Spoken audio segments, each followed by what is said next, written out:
ነገር ፋይላቸው እኔ ጋር ነው ያለው። የትኛው ፋይል? የጋብቻ ፋይላቸው። በብዙ ጉዳይ፣ በብዙ ውጣ ውረድ፣ በብዙ ዳገት ቁልቁለት ወጥተን ወደ አንድ መስመር ያመጣናቸው ምርጥ ጥንዶች ናቸው። ይሄን ትዳር የመሰረተው ማን ነው ካላችሁኝ፣ ቁልቢ ቅዱስ ገብርኤል ነው። ታውቃላችሁ? ፈገግታ እስኪ አቆ ኑሮኮ ነው ፈገግታውን የሚያመጣው።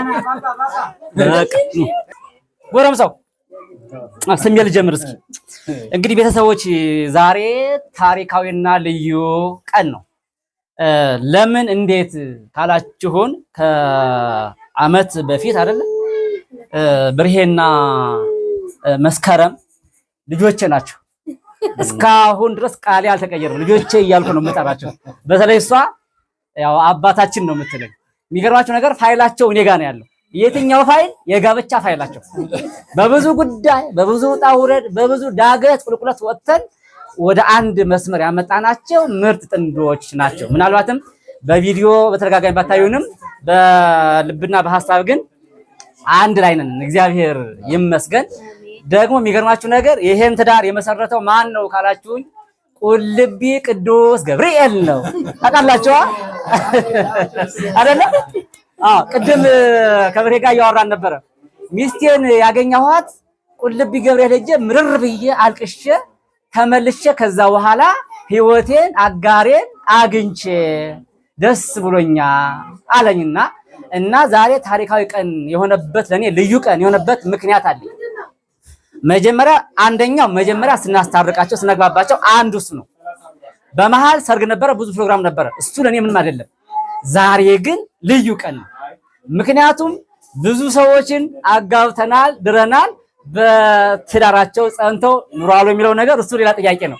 እዚህ ቤት ግን ድካማችን ዋጋ አግኝቶ ፍሬ አፍርቶ ይኸው ዛሬ ደቦል ልጅ ወልደው በምቅር የተገናኘው ዛሬ በልደቱ ቀን የመጀመሪያ 1 ዓመቱን በዚህ ቀን አብረን አክብረናል። ይሄ ለኔ ትልቅ ታሪካዊ ቀን ነው። የሚገርማችሁ ነገር በሰርጋቸው ቀን ራሱ የተጋቡት በዓለማዊ ሰርግ ቢሆንም በዓለማዊ ጉዳይ ቢሆንም ቅኔ ሁሉ አቅርቤያለሁ አይደለ?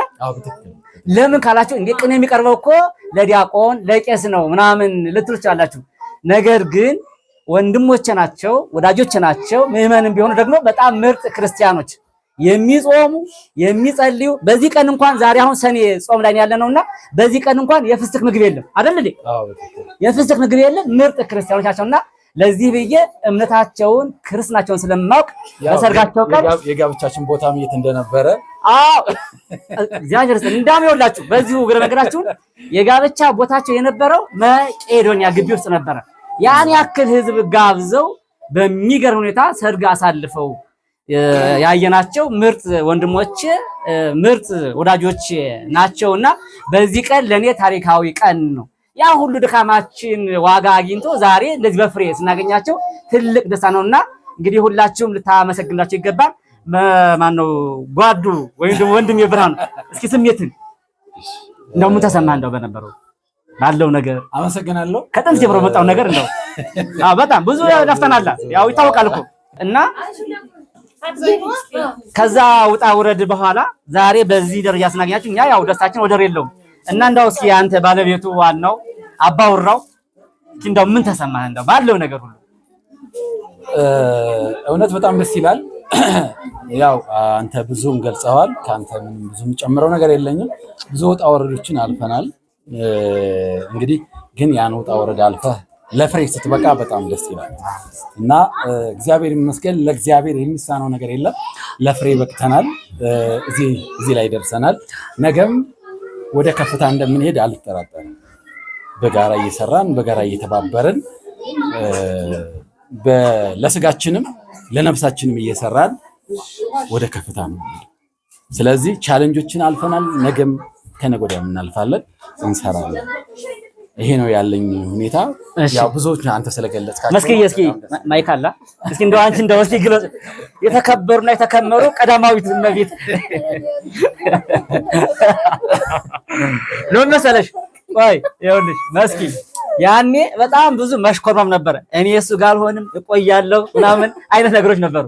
ግን ያው ሁሉ ዳገት ታልፎ ዛሬ በፍሬ ሳያችሁ በቃ ደስታው ምንም ወደር የለው። እና እንደው እስኪ ባባሌ አወራ ነው ይል እግዚአብሔር ይመስገን ያው ለዚህ ስለበቃ መድኃኒዓለም ክብር ምስጋና ይገባው።